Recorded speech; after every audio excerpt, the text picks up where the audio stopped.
पुत्रिका मेली मुख माही, जलधि लांघी गए अचरज नाही। दुर्गम काज जगत के जेते, सुगम अनुग्रह तुम्हारे तेते। राम दुआरे तुम रखवारे, होत न आज्ञा बिनु पैसारे। सब सुख रहे तुम्हारी सरना, तुम रक्षक काहू तो डरना। आपन तेज संहारो आपे, तीनों लोक हाँकते कांपे। भूत पिशाच निकट नहीं आवे, महावीर जब नाम सुनावे। नासै रोग हरे सब पीरा, जपत निरंतर हनुमत बीरा। संकट से हनुमान छुड़ावे, मन कर्म वचन ध्यान जो लावे। सब पर राम तपस्वी राजा, तिनके काज सकल तुम साजा। और मनोरथ जो कोई लावे, सोई अमित जीवन फल पावे। चारों जुग परताप तुम्हारा, हे प्रसिद्ध जगत उजियारा। साधु संत के तुम रखवारे, असुर निकंदन राम दुलारे। अष्ट सिद्धि नवनिधि के दाता, असवर दीन जानकी माता। राम रसायन तुम्हारे पासा, सदा रहो रघुपति के दासा। तुमरे भजन राम को पावे, जन्म जन्म के दुख बिसरावे। अंत काल रघुवर पुर जाए, जहाँ जन्म हरि भक्त कहाए। और देवता चित्तन धरई, हनुमत से सर्व सुख करई। संकट कटे मिटे सब पीरा, जो सुमिरे हनुमंत बलबीरा। जय जय जय हनुमान गोसाई, कृपा करो गुरुदेव की नाई। जो सत बार पाठ करे कोई, झूठ ही बंदी महासुख होई। जो यह पढ़े हनुमान चालीसा, होई सिद्धि साखी गौरी सा। तुलसीदास सदा हरि चेरा, कीजे नाथ हृदय महडेरा। तुलसीदास सदा हरि चेरा, की जय नाथ हृदय महाडेरा। पवन तनय संकट हरण, मंगल मूर्ति रूप। राम लखन सीता सहित, हृदय बसु सुरभूप। सियावर रामचंद्र की जय, पवन सुत हनुमान की जय। सद्गुरु देव की जय।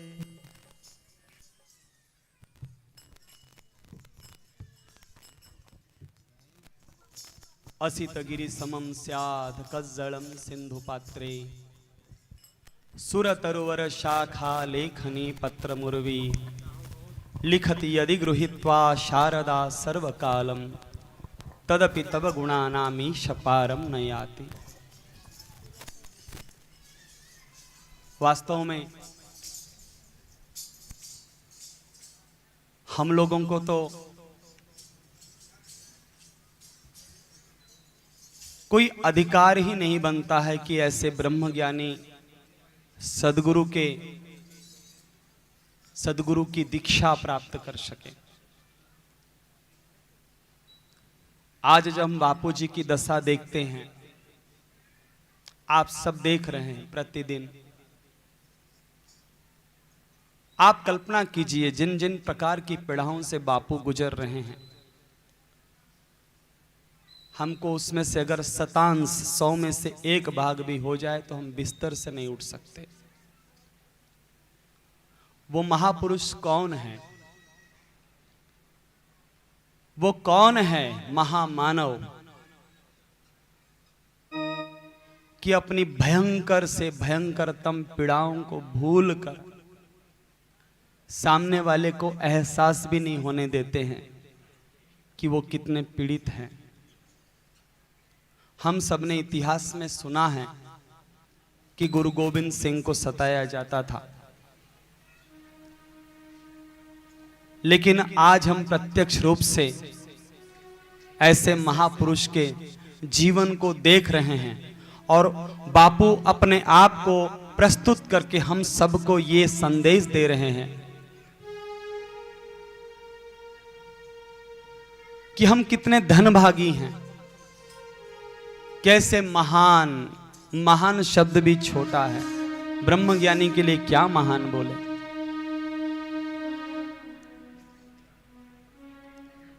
ऐसे महामानव ब्रह्मवेत्ता संत जिनके लिए हमारे पास शब्द नहीं है, वो आज धरती पर हैं, हमारे बीच में हैं और हमारे हैं, हम उनके हैं।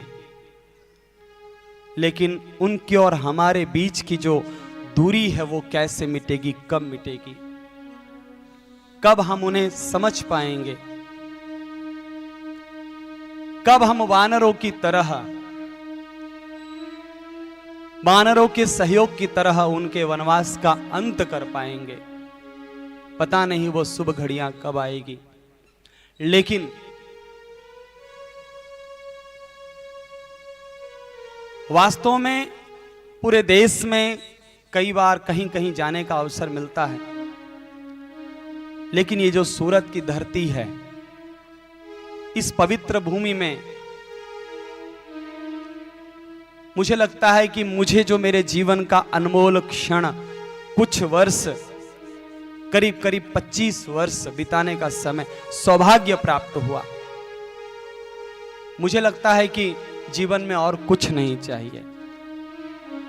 ऐसे पवित्र आत्मा हृदय वाले साधकों के बीच में रहने का अवसर प्राप्त हुआ, हो रहा है।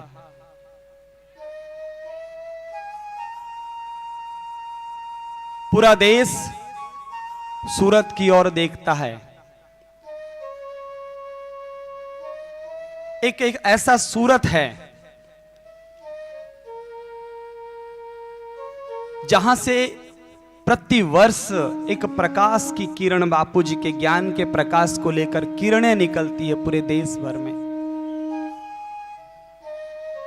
और इन किरणों का ही प्रभाव है कि पिछले 11 वर्षों से बापूजी कारागार में बंद हैं, लेकिन आप सबके पुरुषार्थ की किरणों ने करोड़ों करोड़ों साधकों को बापूजी के हृदय के साथ जोड़ के रखा है। ये कोई छोटी बात नहीं है। आज हम एकत्रित हुए हैं एक सम्मेलन के तौर पर, संगठन के तौर पर।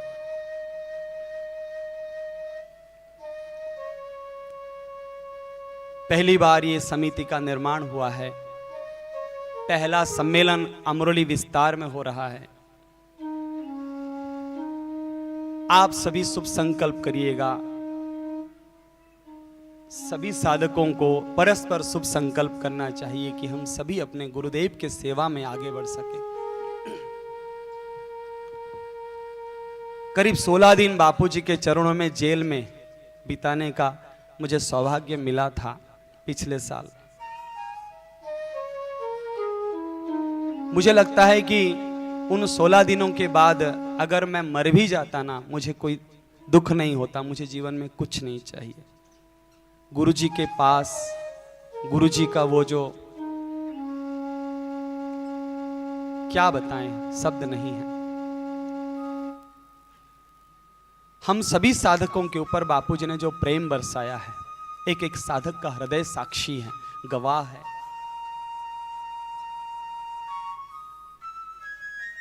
हमें क्या करना चाहिए गुरुजी के लिए? हमारे पास एक ही उपाय है, मुझे जो लगता है, मैं आप सबके सामने हाथ जोड़कर प्रार्थना कर सकता हूं कि गुरु जी के ज्ञान को हम पहुंचा सके। गुरु जी के सिद्धांत, ब्रह्मवेत्ता महापुरुष को अपने जीवन काल में उनके सिद्धांत अति प्रिय होते हैं, उनका ज्ञान अति प्रिय होता है। वो इस जगत में जिस लिए आए हैं, उनके ज्ञान को प्रचार करने में, उनके सेवा कार्यों को जन जन तक पहुंचाने में अगर हम सहभागी हो सके तो हमने उन षड्यंत्रकारियों के गाल पर तमाचा लगा दिया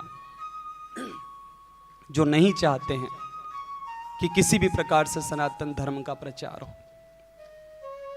वैसे तो भारत भूमि में सनातन धर्म में 4 वेद है, 18 पुराण है, 108 उपनिषद है, विभिन्न प्रकार के शास्त्र हैं, असंख्य शास्त्र हैं। लेकिन इस युग के लिए जो उपयोगी था, इस युग के युवाओं के लिए, विद्यार्थियों के लिए जो आवश्यक था, वो सब लेकर परम पूज्य बापूजी इस धरती पर जैसे भगवान राम और कृष्ण अवतार लिए थे धर्म की स्थापना के लिए, उसी प्रकार से भारत की आजादी के 75 सालों के बाद भारत भूमि जिस प्रकार से विधर्मियों से, धर्मांतरणवादियों से और फिर से गुलामी की ओर चला जा रहा था, इन भयानक षड्यंत्रों में पड़कर उनको रोक देने का प्रयत्न अगर किसी ने किया है तो वह हम और आपके सदगुरुदेव परम पूज्य संत श्री आसाराम जी बापू हैं। ये साहस किसी में नहीं था।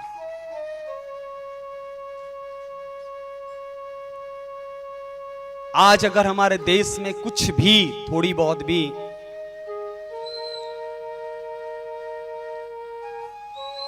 शांति, कुछ भी दिख रहा है तो आप सबके जप का प्रभाव है, हमारे गुरु भाइयों के, करोड़ों करोड़ों गुरु भाइयों के जप का प्रभाव है, उनके सेवाओं का प्रभाव है, उनके धर्म प्रचार का प्रभाव है।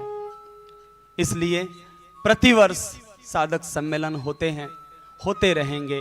हमारे जीवन के अंतिम सांस तक हम सभी ये संकल्प करें कि बापूजी के देवी कार्य को हम आगे बढ़ाते रहेंगे। सूरत, ये सूरत बापूजी का हृदय, और हृदय से ही सारा शरीर संचारित होता है। इसी तरह इस सूरत से ही सारा देश मानव संचारित हो रहा है। बापूजी के देवी कार्य को देश के कोने कोने तक साधक ले जाते हैं, और इस परंपरा में इस वर्ष भी साधक सम्मेलनों का दौर शुरू हो गया है। एक के बाद दूसरा, तीसरा, चौथा, ऐसे लगभग 15-17 समितियों का साधक सम्मेलन होगा, और सभी अपने अपने दिशाओं में जाएंगे बापूजी का संदेश लेकर। इसके साथ ही साथ हमें यह भी संकल्प करना है कि जैसे भगवान राम जी का वनवास 14 वर्ष के बाद पूरा हुआ था, पांडवों का वनवास 12 वर्ष के बाद पूरा हुआ था, ऐसे ही हमारे बापूजी का वनवास भी पूरा हो। फिर से अयोध्या में जैसे भगवान श्री राम जी का आगमन हुआ, 495 वर्ष के बाद राम मंदिर बना, ऐसे ही हमारे परम पूज्य बापूजी भी हमारे बीच फिर से पधारे इस सूरत की धरती पर। तो मैं अधिक समय न लेते हुए आज के इस कार्यक्रम का शुभारंभ करता हूं, और मैं सबसे पहले आप सभी के चरणों में फिर से मैं नतमस्तक होकर प्रणाम करता हूं। मैं कोई उद्घोषक एंकर नहीं हूं। मुझे भाइयों ने कहा कि आज आपको ये सेवा है, आपको करनी पड़ेगी, तो मुझे ये सेवा मिली है। बोलने में कहीं कोई भूल चूक रह जाए तो क्षमा कीजिएगा। और आज के इस कार्यक्रम का शुभारंभ करते हुए मैं सबसे पहले आमंत्रण करूंगा समिति के सभी पदाधिकारियों को, जो भी यहाँ उपस्थित हैं, कृपा करके आएं और बापूजी के चरणों में पुष्पहार से, पुष्प है, पुष्प से स्वागत करके यहाँ अपना स्थान ग्रहण करें। अमरोली समिति के माताराम भाई, माता प्रसाद जी हैं, और हमारे पंचानन भाई हैं, दूसरे सभी भाई आगे आएंगे, व्यवस्था करेंगे भाइयों को। सभी समिति के भाइयों से मेरा अनुरोध है, क्योंकि मेरे पास सब लिस्ट नहीं है, हम सब गुरु भाई हैं, अपने गुरुदेव के चरणों में पुष्प गुच्छ अर्पण। बार वंदना, बार बार वंदना, हजार बार वंदना, बार बार वंदना, हजार बार वंदना, बार बार वंदना, हजार बार वंदना, मेरे गुरुदेव को बार बार वंदना।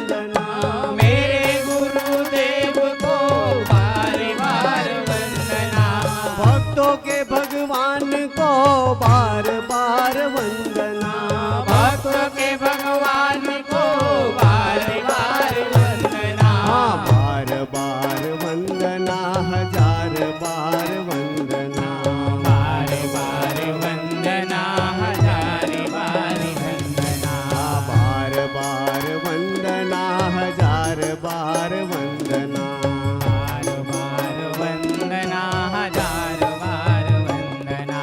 तू ही मेरे ब्रह्मा हो, तू ही मेरे विष्णु, तू ही मेरे ब्रह्मा हो, तू ही मेरे विष्णु, तू ही मेरे ब्रह्मा हो, तू ही मेरे विष्णु, तू ही मेरे ब्रह्मा हो, तू ही मेरे विष्णु, तू ही शिव शंकर ओ गुरुदेवा, तू ही शिव शंकर हे गुरुदेवा, तू ही शिव शंकर ओ गुरुदेवा, तू ही शिव शंकर हे गुरुदेवा, बार बार वंदना, हजार बार वंदना, बार बार वंदना, हजार बार वंदना, बार बार वंदना, हजार बार वंदना, बार बार वंदना, हजार बार वंदना, सबरी के राम को बार बार वंदना, शबरी के राम को बार बार वंदना, मेरे गुरुदेव को बार बार वंदना, मेरे गुरुदेव को बार बार वंदना, बार बार वंदना, हजार बार वंदना, वंदना, हजार बार वंदना, हरि हरि ओम ओम, हरि हरि ओम ओम, हरि हरि ओम, हरि ओम, हरि हरि ओम ओम, हरि हरि ओम ओम, हरि हरि ओम, हरि ओम। बार बार वंदना, हजार बार वंदना, बार बार वंदना, हजार बार वंदना, बार बार वंदना, हजार बार वंदना, बार बार वंदना, हजार मेरे गुरुदेव को बार बार वंदना, मेरे गुरुदेव को बार बार वंदना, मेरे गुरुदेव को बार बार वंदना, मेरे गुरुदेव को बार बार वंदना, बार बार वंदना, हजार बार वंदना, वंदना, हजार बार वंदना, बार बार वंदना, हजार बार वंदना, बहनें भी बार वंदना, हजार बार वंदना, माताओं भी सब मतलब जो भी आना चाहें आ सकते हैं। आइए स्वागत के लिए आइए, भले कीर्तन चालू रहे, जल्दी से, समय नहीं बिताना। आइए सभी बापूजी का आशीर्वाद लीजिए। इधर से आ सकते हैं, हाँ इधर से आ जाइए। जो बहनें माताएं बाल संस्कार की बहन जो कुछ बोलना चाहते हैं, हरि ओम ओम गाए जा, हरि ओम ओम गाए जा, हरि ओम ओम गाए जा, माता प्रसाद जी जहां हो यहाँ आ जाए। ओम गाए जा, हरि ओम ओम गाए जा, हरि ओम ओम गाए जा, हरि ओम ओम गाए जा, हरि ओम थोड़ा जल्दी करेंगे। गाए जा,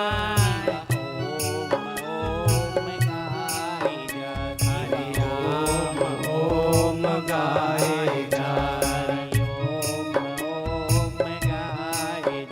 हरि ओम ओम गाए जा, खुद सृष्टि करता आएगा, खुद सृष्टि करता आएगा, सृष्टि करता आएगा, माताएं थोड़ी जल्दी करेंगे, समय कम है हमारे पास। आएगा हरि ओम ओम गाय जा हरि ओम ओम गाय जा शिव ओम ओम गाय जा शिव ओम ओम गाय जा हरि ओम ओम गाय जा हरि ओम ओम गाय जा बंदगी माता प्रसाद जी। गाय जा सुसंपत्ति बढ़ाए जा राम राम गाय जा बहनों से निवेदन है राम राम थोड़ा गाय खुलकर बैठेंगे, जगह बहुत है, कैमरे से शूटिंग हो रहा है, चिपक कर नहीं बैठेंगे। हाथ जोड़कर निवेदन है। गुरु नाम सहारा मेरा है गुरु नाम सहारा मेरा है गुरु नाम सहारा मेरा है गुरु नाम सहारा मेरा है गुरु सेवा सहारा मेरा है गुरु सेवा सहारा मेरा है गुरु सेवा सहारा मेरा है गुरु सेवा सहारा मेरा है गुरु नाम सहारा मेरा है गुरु नाम सहारा मेरा है ओ गुरु नाम सहारा मेरा है गुरु नाम सहारा मेरा है बाल संस्कार की भावना बहन कोई नहीं मंच पर आएंगे। बाल संस्कार के विषय में उनको 2 वचन बोलना है। मेरा बाल संस्कार की और भावना बहन सहारा यदि कोई हैं नहीं। तो वो यहाँ पर मंच पे और आए। सहारा कोई सदगुरु नहीं भगवान की बाल संस्कार की भावना बहन यहाँ है क्या? जी आइए, ठीक है।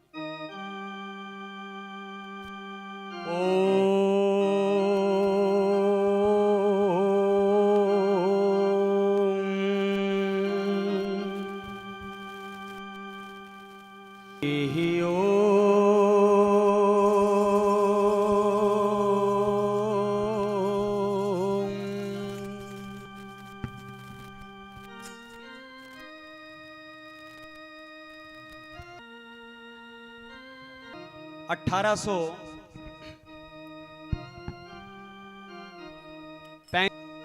2 फरवरी 1835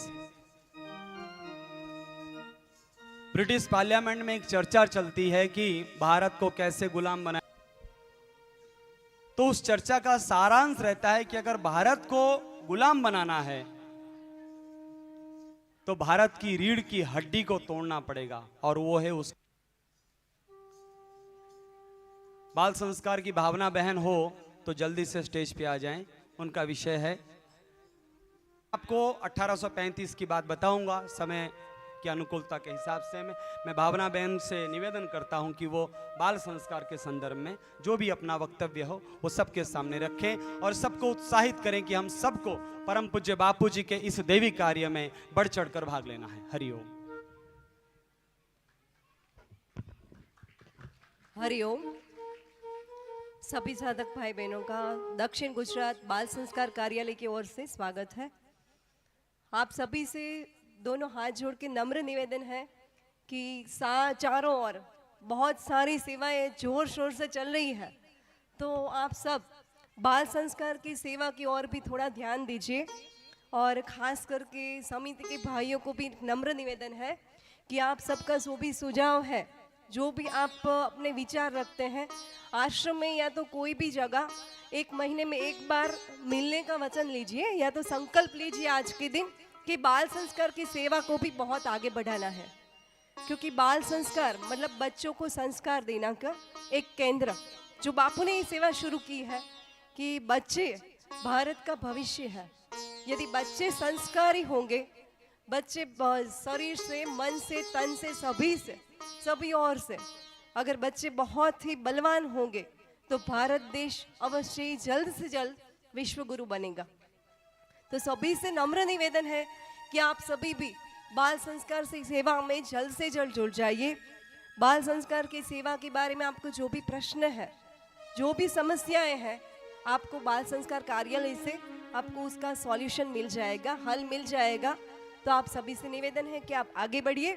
अभी हाल ही में दिवाली पर अनुष्ठान हो रहा है, तारीख है उसकी, दिनांक है 1 नवंबर से 7 नवंबर तक, जिसमें बड़े भी आ सकते हैं और बच्चे भी आ सकते हैं। तो आप सभी से निवेदन है कि आप जितना भी हो सके अनुष्ठान का लाभ लीजिए और अपने बच्चों को भी अनुष्ठान का लाभ दिलवाइए, क्योंकि अपने बच्चे जब मजबूत होंगे, नींव मजबूत होगी तो इमारत मजबूत होगी। और बच्चों में संस्कार बहुत ही ज़रूरी है। हम सब जानते हैं कि आजकल बच्चे अपने विचार भी दीजिए ताकि बाल संस्कार से सेवा भी आगे बढ़े। अभी बाल संस्कार की सेवा चल तो रही है लेकिन रुक रुक कर चल रही है। इतने जितने बाल संस्कार चाहिए उतने नहीं खुल पा रहे हैं। तो इसकी वजह क्या है, इसका कारण जानने की कोशिश कीजिए और हो सके तो हम सभी साथ में मिल के इस बात का सॉल्यूशन लाएं और इस बात का हल लाएं, ताकि बाल का संस्कार की सेवा और ज़्यादा बढ़े। और बच्चे, अपने बच्चे तो संस्कार ले ही पा रहे हैं, ले ही रहे हैं, लेकिन और बच्चे भी बहुत ही अच्छे से संस्कार पाए और जीवन में सच्चा विकास कर पाए। धन्यवाद। हरिओम।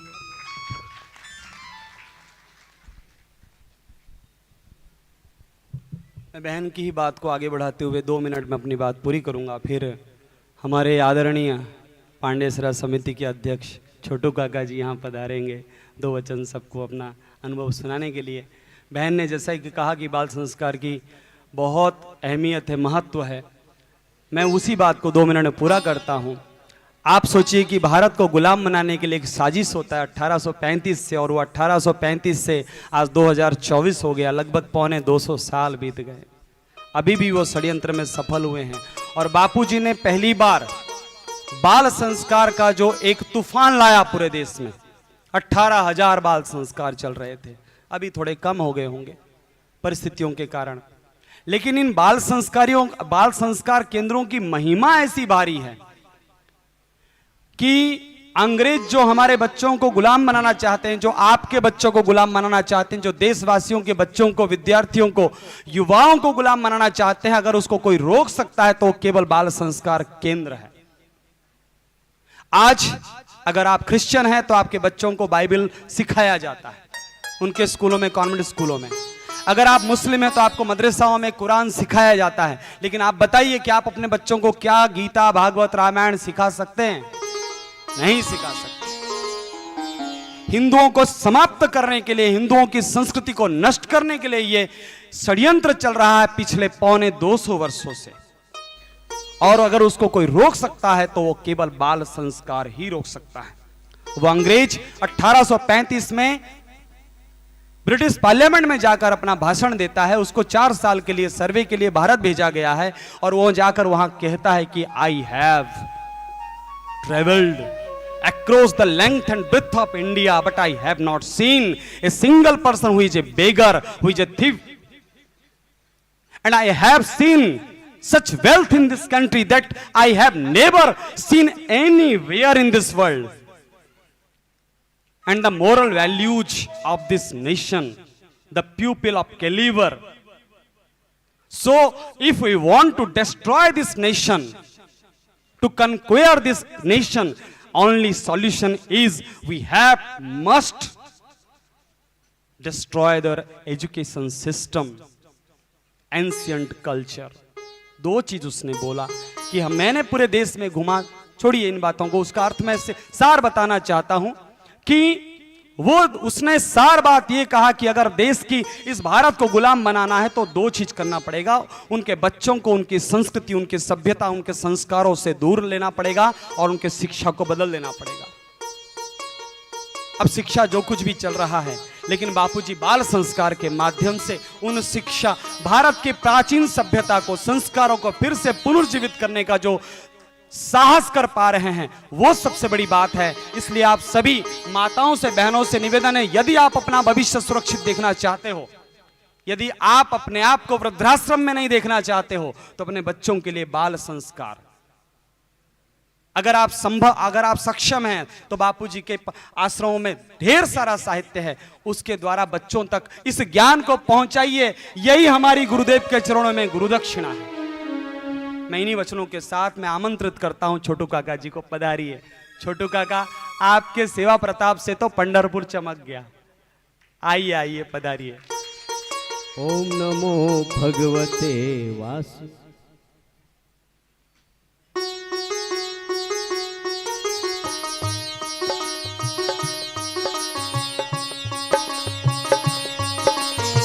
षडंगादि वेदो मुखे शास्त्र विद्या कवित्वादि गद्यम सुपद्यम करोति। बड़े सौभाग्य की बात है कि हमारे बीच में हमारे सूरत आश्रम के संचालक श्री गुलशन भाई पधारे हुए हैं। मैं उनके चरणों में नतमस्तक होकर प्रणाम करता हूं। मेरे से भूल हुई, मैं आपको देख नहीं सका था। आइए पधारिए।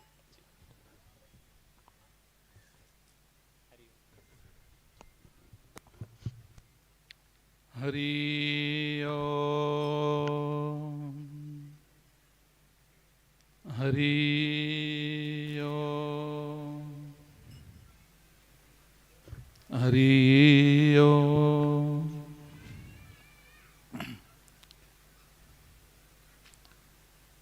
અહીંયા ઉપસ્થિત મહાનુભાવોને મારા કોટી કોટી વંદન અને સદગુરુદેવને મારા નમન।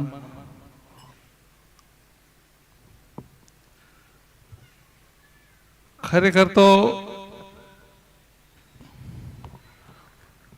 આ માઇક પર બોલવાની મને બહુ આદત નથી, પણ બધા સમિતિના ભાઈઓને મારી તોતરી ભાષા સાંભળવામાં મજા આવે છે। બાકી મારી કોઈ વાક્ય રચના એવું કોઈ છે નહીં, સીધી સાદી ભાષામાં હું બોલું, બરાબર। અને મારી કોઈ પૂર્વ તૈયારી હોતી નથી કે મારે આજે આ બોલવું જોઈએ કે તે બોલવું જોઈએ। જે બાપુ જે મને બોલાવશે હું બોલીશ। હજુ પણ મને કંઈ ખબર નથી કે હું બોલવાનો છું। મારે અત્યારે મારું બાપુ બટન દાબશે અને કંઈ બોલાશે।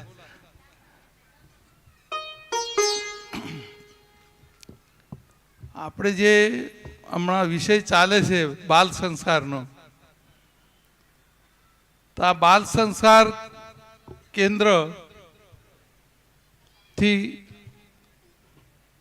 આપણે જે શરૂઆતમાં મૂળમાં જે આપણને આજે આપણને ઈર્ષ્યા થાય, ઘણા આશ્રમમાં વડદાદા પાસે નાના નાના ભૂલકા ફેરા ફરે, આશ્રમમાં આવે ત્યારે મને પોતાને એના ઉપરથી મને ઈર્ષ્યા થાય। એવી ઈર્ષ્યા થાય કે કદાચ મારા પિતા પણ પહેલેથી કોઈ સાધક હોતે તો મને બી આ ઉંમરમાં મને લાવતે તો હું કાં હોતે। અત્યારે હું મારી 34 વર્ષની ઉંમરે મને ગુરુજીના આશ્રમના દર્શન થયા, પણ ત્યારે મને થાય છે કે મારા બી એવા કોઈ ભાગ્ય રહેતે કે હું પણ 4 વર્ષની ઉંમરમાં કે 5 વર્ષની ઉંમરમાં મને બાપુજીના સંસ્કાર મળતે, મને બી હું બી બાલ સંસ્કારમાં ગયેલો હતો, તો આજે મારી પણ થોડું બોલવામાં સારું રહેતે। મારો હું 34 વર્ષની ઉંમરમાં મને ગુરુજીના દર્શન થયા અને મને ગુરુ મંત્ર મળ્યો, તો હજુ વહેલો મળતે તો મને પણ મારું ભાગ્ય હજુ સારું રહેતે। તો મને એવી મીઠી ઈર્ષ્યા થાય એ લોકો પ્રત્યે કે આ કેટલા ભાગ્યશાળી છે। આ લોકોએ ગયા વર્ષમાં કયું પુણ્ય કર્યું હશે કે આ લોકોને આ ઉંમરમાં એમને ગુરુજીનું સાનિધ્ય મળ્યું ને આશ્રમનું વાતાવરણ મળે છે। દર અઠવાડિયે જ્યારે એમના માતા પિતા આવે પૂનમ પર, ગુરુવાર, એકાદશી, રવિવાર એ લોકો આવે ને એમને આશ્રમનું વાતાવરણનું લાભ મળે તો મને એમના પ્રત્યે બહુ આનંદ થાય છે કે આ લોકો ખૂબ નસીબદાર છે।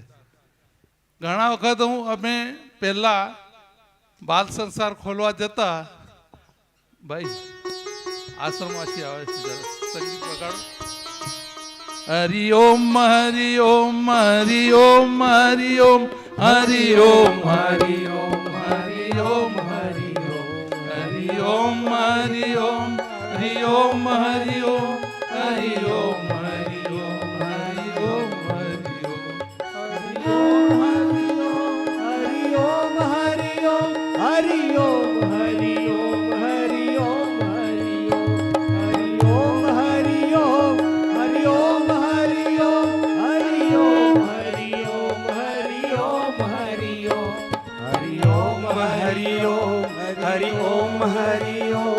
हरि ओम हरि ओम हरि ओम हरि ओम हरि ओम हरि ओम हरि ओम हरि ओम हरि ओम हरि ओम हरि ओम हरि ओम हरि गुरु ओम गुरु ओम गुरु ओम गुरु ओम गुरु ओम गुरु ओम गुरु ओम गुरु ओम गुरु ओम गुरु ओम गुरु ओम गुरु ओम गुरु ओम गुरु ओम गुरु ओम गुरु ओम हरि ओम हरि ओम हरि ओम हरि ओम हरि ओम हरि ओम हरि ओम हरि ओम सद्गुरु देव की जय.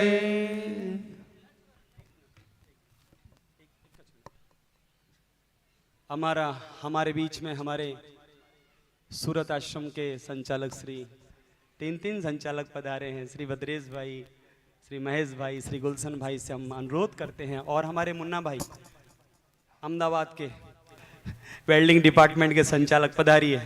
बड़ी बहुत भारी सेवा है इनकी. ट्रेन का आविष्कार इन्होंने किया था बापूजी के लिए. ये हमारे मुन्ना भाई भी है. आप सबकी उपस्थिति में दीप प्राकट्य हो जाए जी.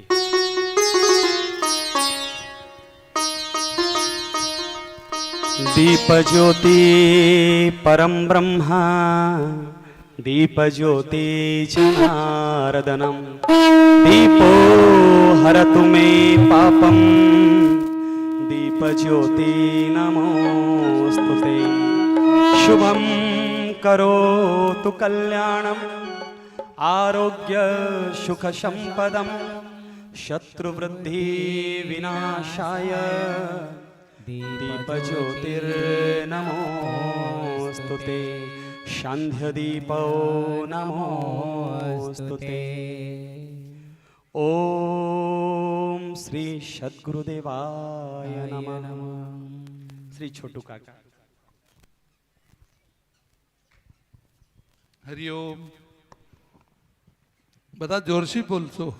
હરિઓમ हरिओम हरिओम હરિઓમ. हरिओम. હવે આપણી વાત બાલ સંસાર કેન્દ્ર પર હતી. એક વખત અમે બારડોલી સાઈડ એક ગામડામાં બાલ સંસારનો પ્રચાર કરવા માટે ગયા હતા. તો ત્યાં બાલ સંસાર ઉપર આવી રીતે ચર્ચા ચાલતી હતી.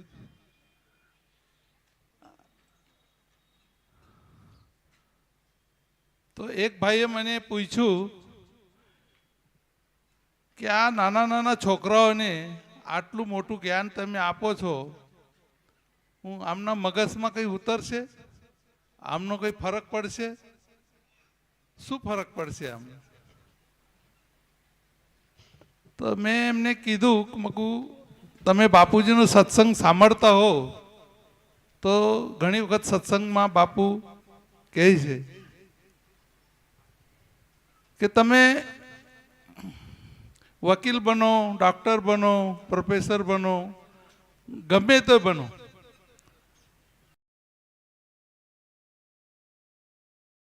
વિદ્યા જો ત્યાં સુધી નહીં હોય તમારી પાસે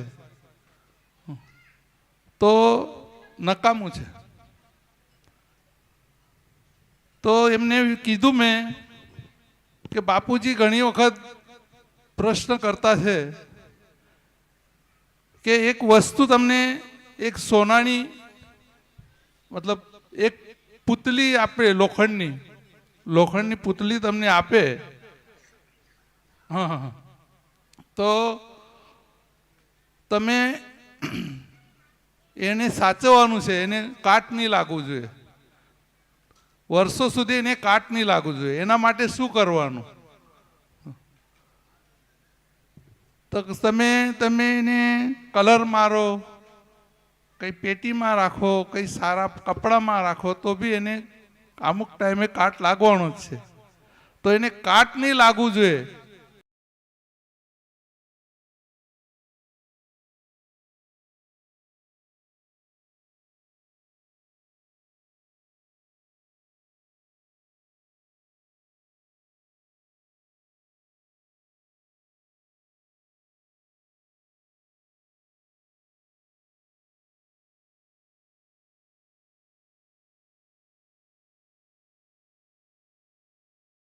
દસ 12 વર્ષ સુધી, દર 12 વર્ષના 15 વર્ષના થાય ત્યાં સુધી તમે બાલ સંસ્કારમાં એમને મોકલો તો એ નિશ્ચિત સોનાની પૂતળી થઈ જાય.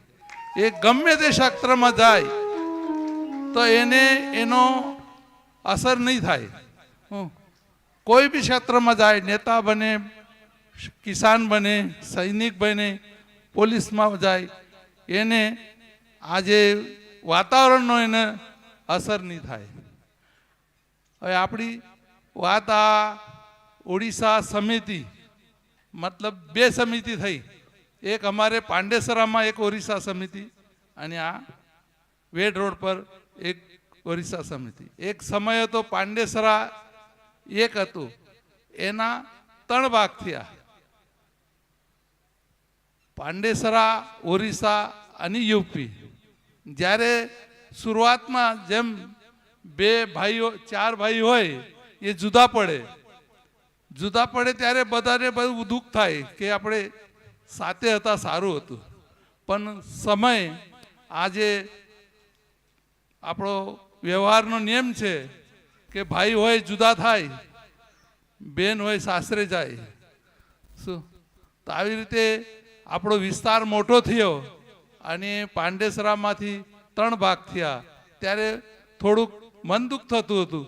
પણ આજે 3 જગ્યા સેવા થાય એ બહુ મોટો આનંદ છે. અમે 3 મળીને એક સેવા કરતા હતા, પણ આજે 3 જગ્યાએ સેવા જાય. એક ભાઈ ઓરિસ્સા જાય, એક ભાઈ ગુજરાતમાં, એક ભાઈ યુપીમાં. તેવી રીતે આ ઓરિસ્સાનું પણ 2 ભાગ થયા. તો પહેલા એક જ વિભાગમાં જતા હતા, એક જ જિલ્લામાં જતા હતા. તો અત્યારે 2 જિલ્લા કવર કરશે 1 વર્ષે અને સાધકોને વધારે લાભ મળશે. તો શરૂઆત થાય ત્યારે થોડું મન દુઃખ થાય, 2 ભાઈ જુદા થાય, ગમે ત્યારે દુઃખ થાય. પણ 2 ભાઈ જ્યારે પ્રગતિના એના પર હોય અને 2 ભાઈ પ્રગતિ કરી બતાવે તો આપણને બહુ આનંદ થાય. તો આ ઓરિસ્સા સમિતિ આ વર્ષે, ગયા વર્ષે પણ ગયેલા. આ સ્નેહ મિલનનું 1લું વર્ષ છે, આની સેવાનું આ 2જું વર્ષ છે. તો બધા ભાઈઓ સેવામાં બધાને એમને સાથ આપે તન મન ધનથી, એવી હું બધાને પ્રાર્થના કરું. હરિઓમ.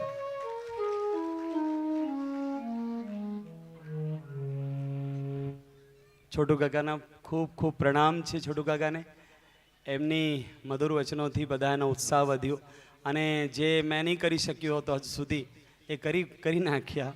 નવી સમિતિની પુનર્ગઠના તમે ઉદ્ઘોષણા સાથે કરી દીધી. અને સૌભાગ્યની વાત છે કે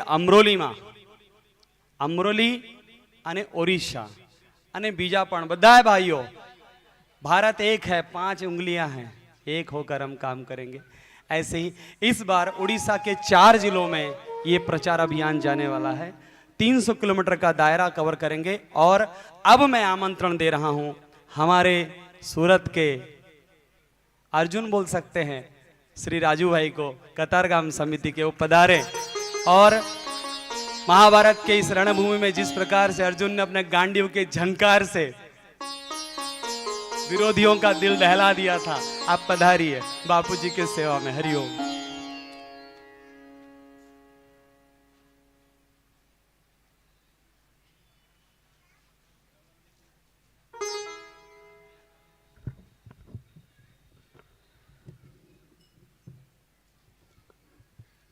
પૂજ્ય બાપુના પાવન શ્રી ચરણોમાં કોટી કોટી પ્રણામ.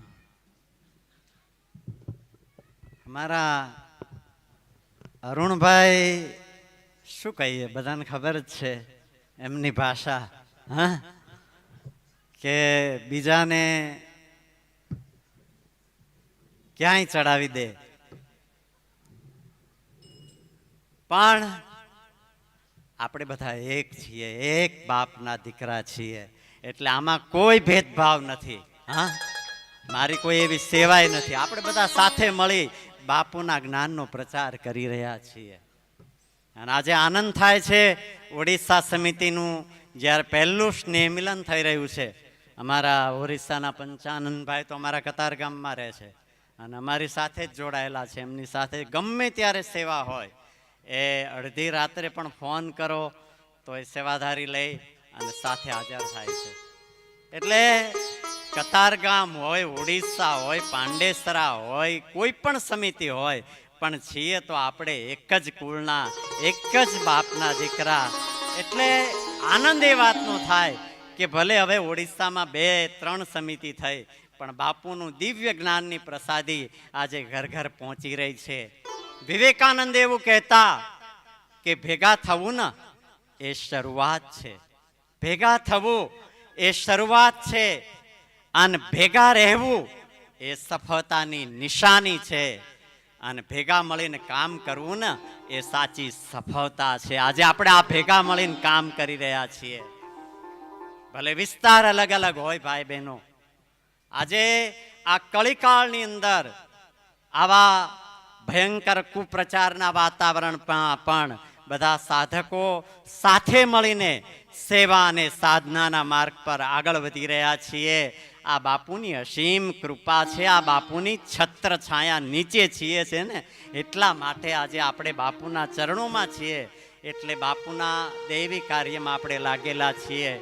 સાધક એટલું યાદ રાખજો કે કઠિનમાં કઠિન પરિસ્થિતિ આપણી હોય, ઘરના લોકો વિરોધ કરતા હોય, ગામના લોકો વિરોધ કરતા હોય, એ વખતે આપણી સાથે જો રહેતા હોય ને તો એક આપણા સદગુરુ સાથે રહે. ભલે જૌધપુરમાં હોય પણ સદૈવ આપણી સાથે છે. આજે આપણું વ્યક્તિત્વ, આપણું ભાગ્ય ચમકતું હોય ને તો એ આની કૃપાથી ને કારણે ચમકે છે ભાઈઓ બહેનો. હા, બાપુએ શું નથી આપ્યું, અને બાપુનું તેજ જોઈએ ને તો એમ લાગે કે આજે સૂર્ય પણ ઝાંખો પડે. આજે પણ આટલા વર્ષ પછી પણ બાપુના દર્શન કરીએ તો સૂર્યની તેજ પણ ઝાંખું પડી જાય એવી બાપુની ચમક. ખરેખર આપણે ભાગ્યશાળી છીએ. આવા સંજોગોની અંદર બાપુ પોતાના દીકરાઓનો ખ્યાલ રાખી રહ્યા છે. કબીર સાહેબ એવું કહેતા, ગુરુ મહિમામાં એને કહ્યું છે કે ખરા દાની હોય ને તો એ સાચા સંત છે, બ્રહ્મ જ્ઞાની મહાપુરુષ ખરા દાની છે. ત્રણેય લોકનું દાન પોતાના શિષ્યને દેનાર હોય તો એ સદગુરુ છે. વિવેકાનંદના શિષ્ય શરદે વિવેકાનંદને પૂછ્યું કે ગુરુવર મારે બ્રહ્મ જ્ઞાન જોઈએ, ત્યારે વિવેકાનંદે બહુ સરસ કહ્યું. વિવેકાનંદે શરદને કહ્યું કે શરદ, સામે દીવો દેખાય છે, એ દીવાની કિંમત કેટલી? ત્યારે શરદે કહ્યું કે ભગવાન, એ દીવો કદાચ બજારમાં જઈએ ને તો 2-2.5 પૈસામાં મળી જાય. ત્યારે વિવેકાનંદે કહ્યું, શરદ, આ દીવાની કિંમત જાણવી હોય ને તો કુંભાર પાસે જા. કુંભાર પાસે જઈને તું જાણ કે માટીને મસળી મસળીને એકદમ મુલાયમ કરે છે અને એને ચાકડા ઉપર ચડાવે છે અને પછી દીવાનું રૂપ આપે છે. આ દીવાની તારે કિંમત જાણવી હોય ને તો ખેડૂત પાસે જા, જે કપાસની ખેતી કરે, રાત દિવસ મહેનત કરે, કપાસ ઉત્પન્ન કરે, એ રૂમાંથી દીવાની વાટ બને. અને કપાસિયા જે હોય ને એ પીલીને એમાંથી તેલ નીકળે. આ બધી વસ્તુ ભેગી થાય ને ત્યારે દીવો પ્રગટે છે. એવી જ રીતે સંતો, મહાપુરુષો, બ્રહ્મજ્ઞાની મહાપુરુષોનું બ્રહ્મ જ્ઞાન એમના બલિદાનને કારણે, એમના પરિશ્રમને કારણે આજે એમનામાં બ્રહ્મ જ્ઞાન પ્રગટ્યું છે અને આપણને એ સહજ મળ્યું છે વાલા ભાઈ બહેનો. સહજમાં આજે બાપુના શબ્દોથી આપણે હસતા છીએ. આજે થોડી પણ 11 વર્ષથી બાપુના દર્શન નથી કર્યા, પણ આપણામાં રોનક હોય ને તો એ બાપુના શબ્દોની છે. બાપુના સત્સંગથી આપણા જીવનમાં ઉન્નતિ આવી છે. એટલા માટે સદૈવ હું તો કહું છું, બાપુના જીવનમાં રહી અને આપણે જીવનમાં આગળ વધીએ. રમણ મહર્ષિ એવું કહેતા, રમણ મહર્ષિએ સદગુરુને રેલગાડી સાથે સરખાવ્યા. રેલગાડી સાથે, જેવી રીતે રેલગાડીમાં એક જગ્યાએથી બીજી જગ્યાએ વ્યક્તિને તો લઈ જાય, પણ સાથેના સામાનનું પણ વહન કરે, સહજમાં વહન કરે. એવી જ રીતે જેણે નિષ્ઠાથી ગુરુના ચરણોમાં પ્રેમ કર્યો છે, ગુરુના ચરણોમાં નિષ્ઠાથી સેવા અને સાધનાના માર્ગ પર આગળ વધ્યા છે ને, એના માટે સદગુરુ પણ એના કર્મોનું, એના સંસ્કારોનું વહન કરતા હોય છે. સદગુરુ પણ શિષ્યને ક્યાંય પહોંચાડી દે છે, એક સત્સંગથી, એક દર્શનથી. વાલા ભાઈ બહેનો, રમણ મહર્ષિના શબ્દો બહુ જ આપણને કહી જાય છે કે આપણે છેલ્લે સુધી, હું તો કહું રોજ એટલી પ્રાર્થના કરવાની કે બાપુ મોત આવે ને તો ભલે આવે, પણ છેલ્લે સુધી, મોતની અંતિમ ઘડી સુધી આપના ચરણોમાંથી અમારી શ્રદ્ધા ન તૂટે, સેવા ન તૂટે, બસ એ પ્રાર્થના કરીએ. પરિસ્થિતિ ભલે ગમે એટલી કપરી હોય, પરીક્ષા ભલે ગમે એટલી કપરી હોય, ઇંતજાર ભલે ગમે એટલો અઘરો હોય, વાલા ભાઈ બહેનો, પ્રકૃતિ ભલે આપણને સાથ ન આપે, પણ જો આપણી શ્રદ્ધા જબરી હોય ને, એનું નામ આજે સાધક છે. આવી સંજોગોમાં પણ જે બાપુના ચરણોમાં બેઠા છે, એનું નામ આજે સાધક છે. વાલા ભાઈ બહેનો, અને એટલું યાદ રાખજો, ભક્તિ જો આપણી નરસૈયા જેવી હશે, ભક્તિ નરસૈયા જેવી હશે, વિશ્વાસ આપણો પ્રહલાદ જેવો હશે, અરે આશા આપણી શબરી જેવી હશે, પોકાર આપણો દ્રૌપદી જેવો હશે, આમંત્રણ આપણું વિદુર જેવું હશે, ઇંતજાર મીરા જેવો હશે, અને આપણું જો સંગઠન મધપુડા જેવું હોય ને, તો એ કૃષ્ણને આવતા વાર નહીં લાગે, બાપુને આવતા વાર નહીં લાગે. પણ આપણા સંગઠન મજબૂત જોઈએ, મધપુડા જેવું સંગઠન જોઈએ. બાપુના દૈવી કાર્ય હજારો છે. હું તમને વાત કરું, હમણાં અમરોલીમાં પણ, બધા અમરોલીના સાધકોને પણ ખબર હશે, આ વખતે માતૃ પિતૃ પૂજનના કાર્યક્રમો ખૂબ કર્યા અમરોલી વિસ્તારમાં પણ, અને અહીંયાથી એક એપાર્ટમેન્ટમાં આપણે નીચે કરેલું, બરાબર ને? હા, ત્યાં એપાર્ટમેન્ટ નીચે માતૃ પિતૃ પૂજનનો કાર્યક્રમ હતો ભદ્રેશભાઈ. હવે એ એપાર્ટમેન્ટમાં બીજા માળે, હવે મા દીકરો અને વહુ ત્રણેય રહેતા હતા. નીચે માતૃ પિતૃનો કાર્યક્રમ હતો, એટલે દીકરાએ એમના માતાજીને કહ્યું, ઘરનાને પણ કહ્યું કે તમે માતૃ પિતૃ પૂજનનો કાર્યક્રમ છે તો નીચે આવો, પણ આવ્યા નહીં. હવે એ પતિ પત્ની હતા, એના બાળકને લઈને નીચે ઉતર્યા. માતૃ પિતૃ પૂજનનો કાર્યક્રમ હતો, પૂજામાં બેઠા. 3 વર્ષ થયા હતા એના લગ્ન થયા એને, અને મને લગભગ એવું હતું કે એમણે પ્રેમ લગ્ન કરેલા, પણ એના માતાને મંજૂર નહોતા. એટલે 3 વર્ષથી વહુ એક જ ઘરમાં રહે, પણ માતા સાથે બોલે નહીં, બોલવાનો વ્યવહાર પણ નહોતો. હવે માતૃ પિતૃ પૂજનનો નીચે કાર્યક્રમ હતો, એટલે એ પતિ પત્ની બેઠા, એનો બાળક નાનો એકદમ હતો, એ સામને બેઠો હતો, અને પૂજાનો કાર્યક્રમ ચાલુ હતો. આખો કાર્યક્રમ પૂરો થયો, સામાન પણ સંકેલાઈ ગયો. પછી એ ભાઈએ મારી આ પાસે આવીને કહ્યું કે મારા પ્રેમ લગ્ન થયા ને એને 3 વર્ષ થયા છે, પણ મારી મા અને મારી પત્ની એકબીજા વચ્ચે બોલતા નહોતા, બોલવાનો વ્યવહાર નહીં. 3 વર્ષ થઈ ગયા. પણ આજે માતૃ પિતૃ પૂજન કરવા અમે બેઠા. મેં એને કહ્યું કે તું નીચે આવ, મારે તારી પૂજા કરવી છે.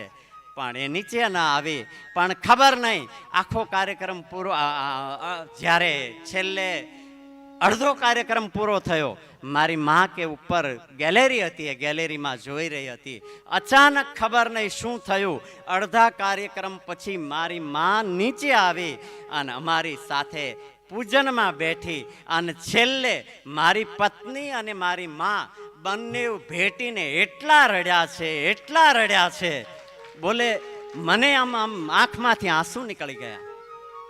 વિચાર કરો કે 3 વર્ષથી બોલવામાં વ્યવહાર નહોતો ઘરમાં, પણ એક માતૃ પિતૃ પૂજનનો આ કાર્યક્રમ જોયો, અડધો કાર્યક્રમ પૂરો થયો ત્યારે એની માં નીચે આવી અને સાથે પૂજામાં બેસી ગયા. અને છેલ્લે તો બંને ભેટીને એટલા રડે છે.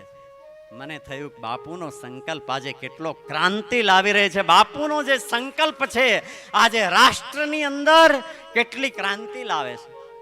વિચાર કરો, આવા એક ઘર, આ તો એક ઘરને આપણે નજરે જોયું, પણ આવા કેટલાય ઘર હશે જેમાં ખરેખર શાંતિનો પ્રસાદ વહેંચાયો હશે. ફરીવાર હું પ્રાર્થના કરું કે આપણે બધા સાથે મળી એક થઈ અને સેવા અને સાધનામાં લાગીએ. એટલું યાદ રાખજો, નાનકજી જેલમાં ગયા ને પછી જ્યારે જેલમાંથી બહાર આવ્યા ને પછી નાનકજીના મંદિરો બંધાયા હતા. ભગવાન રામ 14 વર્ષ વનવાસ ગયા અને પછી અયોધ્યામાં આવ્યા અને ત્યારથી દિવાળીની ઉજવણી ઉજવવામાં આવે છે. વાલા ભાઈ બહેનો, અષ્ટાવક્ર મુનિનું પર લાંછનો લાગ્યા છે, એમના બદનામ કરવામાં આવ્યા છે, પરંતુ ત્યાર પછી અષ્ટાવક્ર ગીતાનું નિર્માણ થયું છે. વીર સાવરકર 30 વર્ષ સુધી જેલમાં રહ્યા, પણ જ્યારે બહાર આવ્યા ને ત્યારે હિન્દુસ્તાનને આઝાદ કરવામાં મોટો ફાળો વીર સાવરકરનો હતો. મહાપુરુષોનું બલિદાન ક્યારેય વ્યર્થ નહીં જાય, એટલું લખી રાખજો. બાપુનું જે આ બલિદાન છે ને એ હિન્દુસ્તાનને ક્યાંય પહોંચાડી દેશે એકવાર. આ જેવું આ કંઈક ક્રાંતિ છે. આજે ખબર નહીં શું છે, પ્રકૃતિ આપણો સાથ આપી નથી રહી, પણ ચિંતાનો વિષય નથી, કારણ કે આપણે સમર્થ ગુરુના ચરણોમાં છીએ. છેલ્લે બાપુના ચરણોમાં એ જ પ્રાર્થના કરીએ કે આપણી સેવા, સાધના અને ભક્તિ દિવસે દિવસે વધતી રહે. હરિઓમ.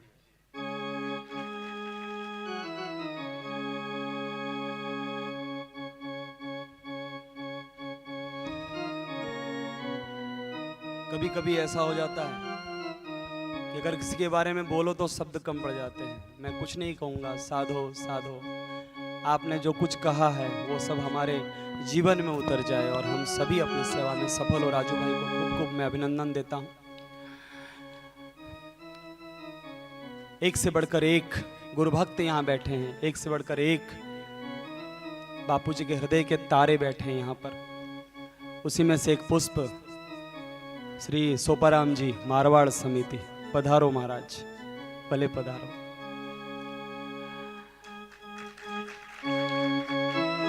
यहाँ अमरोली और उड़ीसा समिति के जो भी युवा यहाँ सेवा में लगे हैं वो सभी साधुवाद के पात्र हैं.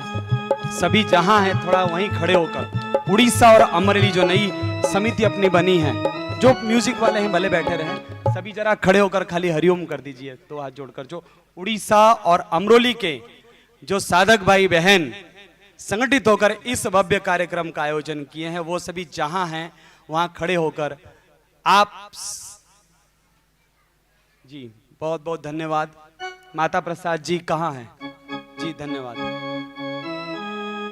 ये सभी एक नई ऊर्जा को लेकर देश में जाने वाले हैं. आप सभी इनके लिए शुभ संकल्प करेंगे. सभी अपने अपने स्थान पर बैठ जाएंगे. आपको 2 हाथ जोड़कर प्रणाम करता हूं और श्री सोपाराम जी को आमंत्रित करता हूं. हरिओम.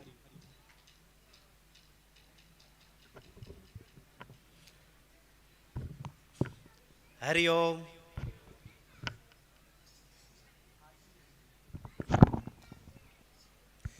बोलिए सतगुरु भगवान की जय. बहुत दिनों के बाद अमरोली में ये स्नेही मिलन हो रहा है, पहली बार हो रहा है. हाँ हाँ हाँ जी. और बहुत बढ़िया और सुंदर है. और स्नेही मिलन के बारे में तो क्या बताया कि एक बड़ा साधकों का बड़ा एक उत्सव आज अमरोली में है, तो कल उड़ीसा में है, तो परसों कतारगांव में होगा, फिर वरासा में होगा. जैसे हर वर्ष दीपावली जैसे नज़दीक आती है तो सूरत में एक प्रकार का त्यौहार तैयार हो जाता है गुरु भक्तों का. हरिओम. हरिओम.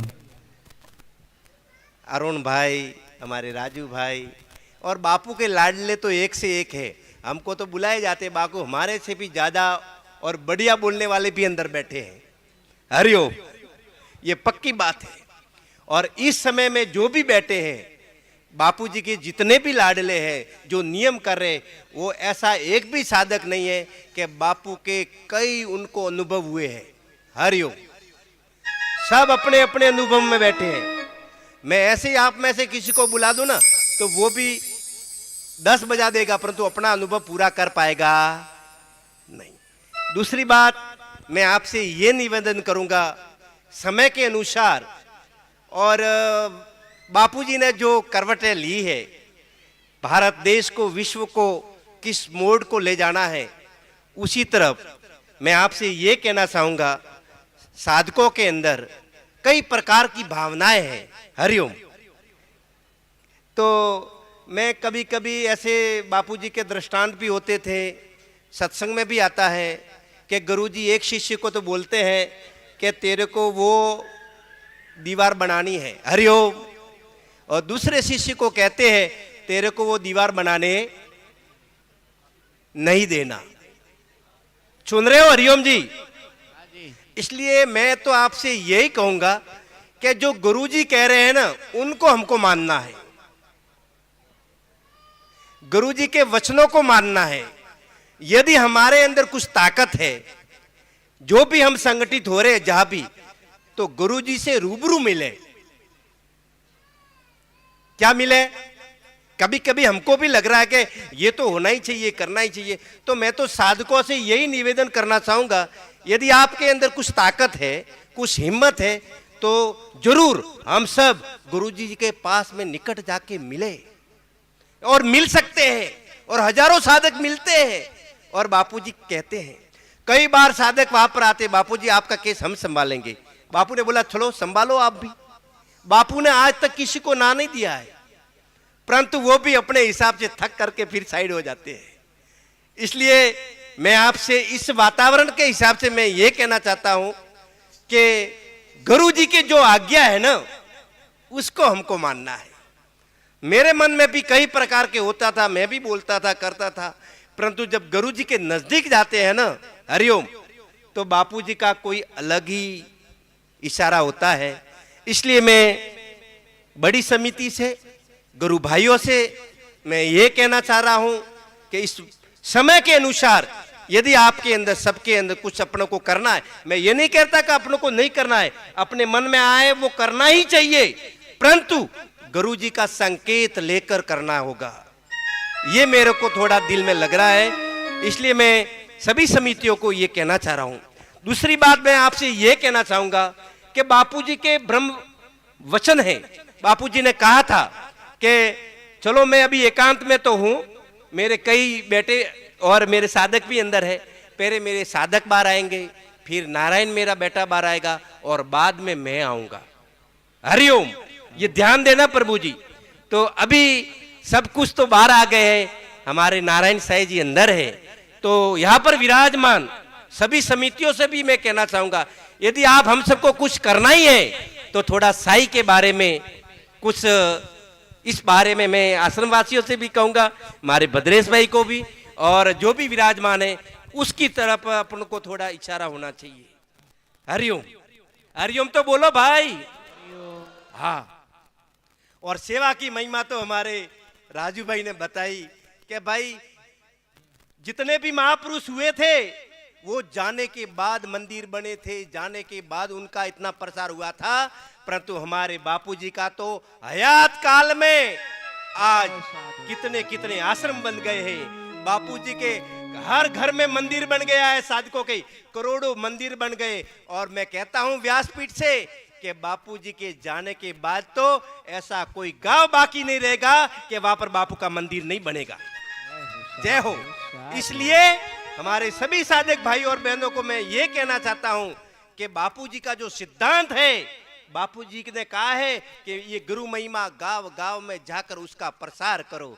हमारे अरुण भाई ने भी बताया कि एक सूरत नगरी ऐसी है कि जैसे ही दीपावली आती है तो सूरत के साधक आज भारत भर में दूर दूर गीता का ज्ञान, सनातन का धर्म का प्रसार करने के लिए जितने बापूजी के प्यारे जा रहे हैं, ऐसा कोई संस्था का ऐसा विरला नहीं है जो बापूजी के साधकों के बराबर सेवा कार्य कर सके।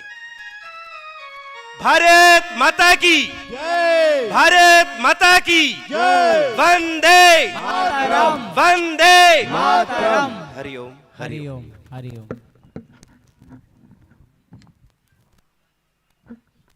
राजस्थान की भूमि तो वीरों की भूमि है, तो सोपाराम जी तो ऐसा वंदे मातरम का उन्होंने डंका बजा दिया, उद्घोष कर दिया कि एकदम जोश आ गया। अब इसी कड़ी में वराछा के जगदीश भाई, और अगर श्री राघव भाई पधारे हो तो जगदीश भाई हैं क्या? वराछा समिति से आए हैं कोई? हैं? कौन आए हैं? पधारो पधारो। नहीं? अच्छा ठीक है, कोई बात नहीं। हाँ, तो अब मैं आमंत्रित करता हूं इस आयोजन जो अमरोली और उड़ीसा समिति के संयुक्त तत्वावधान में संयुक्त तरफ से ये जो आयोजन हो रहा है, दीपावली पर 11 दिन के लिए उड़ीसा यात्रा, जगन्नाथ धाम उड़ीसा में जाकर डंका बजाएंगे 4 जिलों में, आदिवासी धर्मांतरण प्रभावित क्षेत्रों में, शहरों में, गांव में, गली गली। तो अमरोली समिति के बहुत वरिष्ठ हमारे श्री मनोहर भाई जी से मैं निवेदन करूंगा वो पधारें और इस कार्यक्रम के अनुरूप और उड़ीसा यात्रा के अनुरूप 2 वचन सुनाकर सबका मनोबल बढ़ाएं, श्री मनोहर भाई जी। और मेरा सौभाग्य रहा है डांग जिले में 2007 में मनोहर भाई जी के सहयोग से हनुमान मंदिर महाल में बनाने का ये सेवा मुझे अवसर मिला था। सभी से मेरा अनुरोध है, समय की मर्यादा का ध्यान रखेंगे हम सभी, और हमारा लक्ष्य है कि भोजन के समय ही भोजन हो जाए सबका। पधारिए। हरिओम।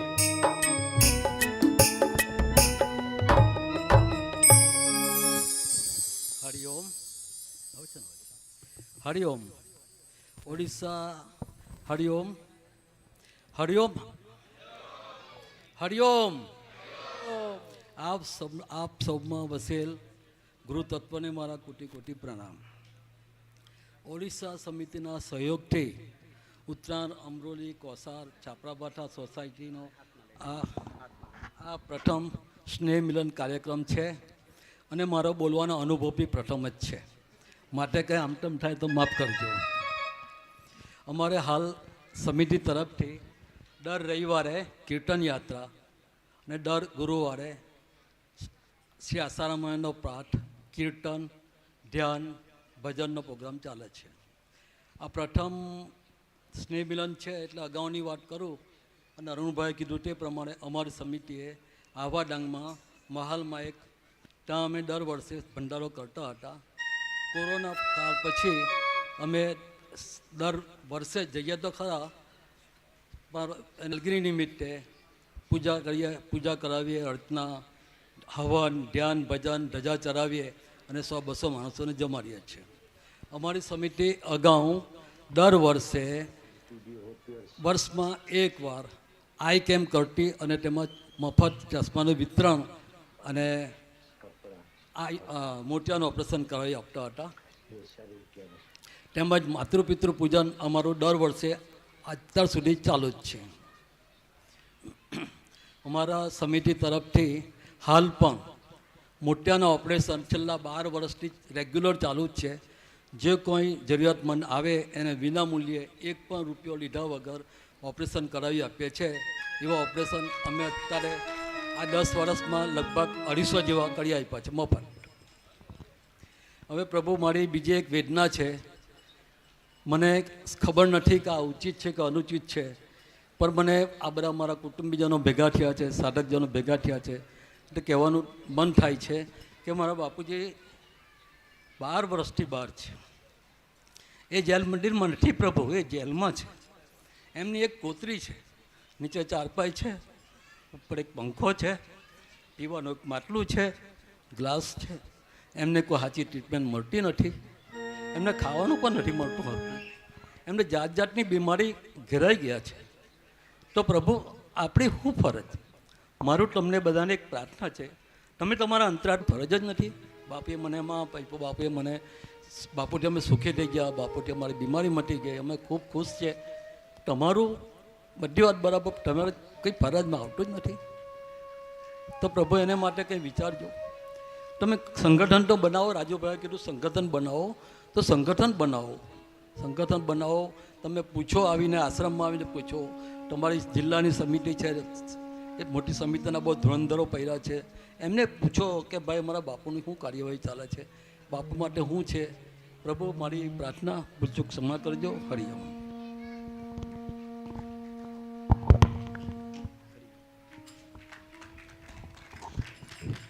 હરિઓમ. મનરભાઈની વેદના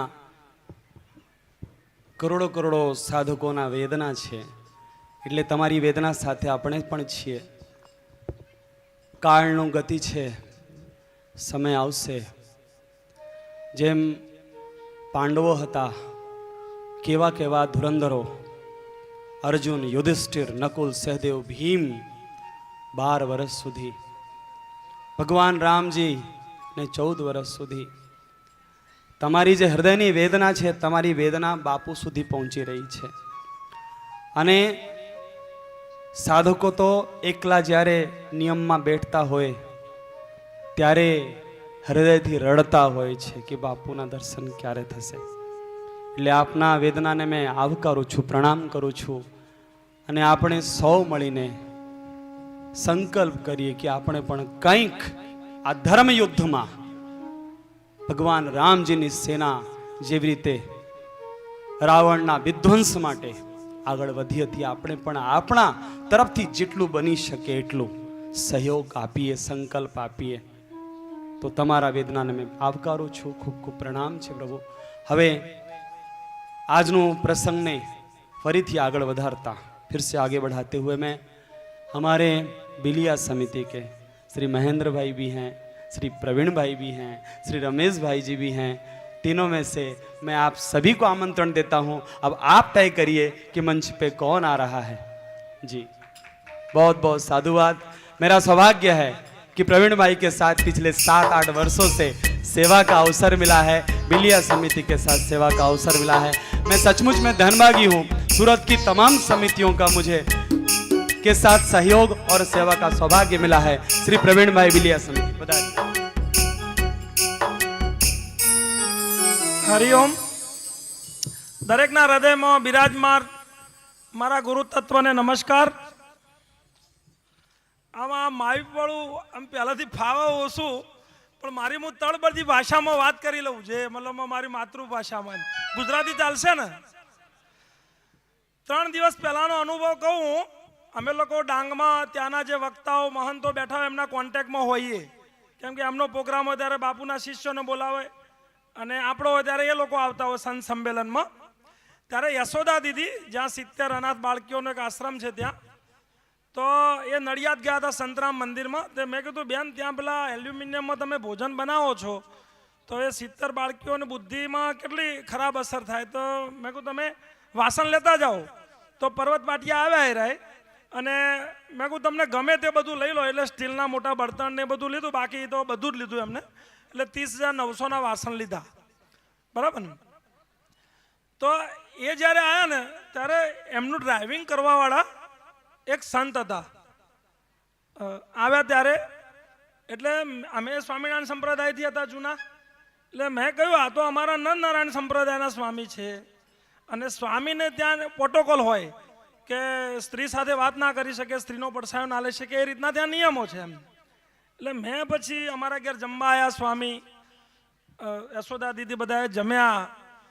પછી મેં સ્વામીને પૂછ્યું કે સ્વામીજી, આપણે તો સ્વામિનારાયણ સંપ્રદાયમાં સાધુ થયા પછી સ્ત્રી સાથે આપણે વાત ના કરી શકીએ, એવી પરંપરા છે એમ. તો કે આમાં બન્યું કેવું? તો કોઈ સ્ટોરી મને ખોલીને કહો તો ખબર પડે, કેમ કે અમે બી પેઢીઓથી અમારી સ્વામિનારાયણ પરંપરાથી અમે આવ્યા. તો બાપુ ભયા ત્યારે બ્રહ્મ જ્ઞાનના અમને સમજ્યા. તો એમને જે સ્ટોરી કીધી ને એ બહુ સમજવા જેવી. વાસણા સ્વામિનારાયણ સંપ્રદાયમાં એક ભક્ત હતા. એમને 50 વર્ષ સ્વામિનારાયણની સારી ભક્તિ કરી. એમને એકદમ અનન્ય ભક્તિ, મીરા જેવી ભક્તિ કરી એકદમ. પણ ભગવાનના દર્શન થયા નહીં. એટલે હવે એટલા કંટાળી ગયા હતા એ રહ્યા કે હું આત્મહત્યા કરી લઉં, કે ભગવાનના દર્શન હજુ સુધી થયા નથી.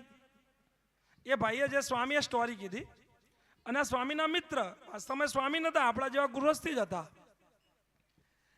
પછી સંજોગોથી એ ગૃહસ્થી સત્સંગીને કોઈ ઋષિ પ્રસાદ હાથમાં આવ્યું કે બાપુજીના કોઈ સાધક કોન્ટેક્ટમાં આવ્યો, અને એ ભાઈ અમદાવાદ બાપુના આશ્રમે પહોંચી ગયા